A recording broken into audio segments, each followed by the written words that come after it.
Good day, Karils. October na naman at anihan na naman ang ating mga tanim na palay. Anamit to bram di ka manang, paspasali ka manen. Kuway-kuway naman sa mga magbubukod dyan sa mga mannanon dito sa Ilocos. Mahirap na trabaho ang pagbibilad ng palay.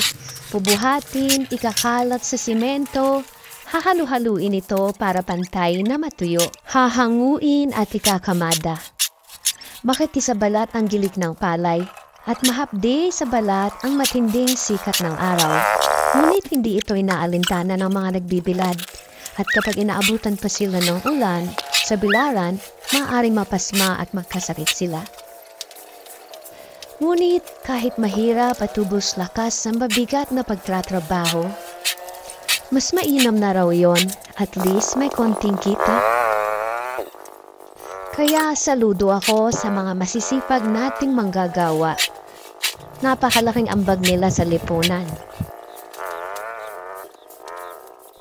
Kaya, kahit magsasaka lamang ang iyong pinagmulan, kailanman, hindi dapat ikahiya.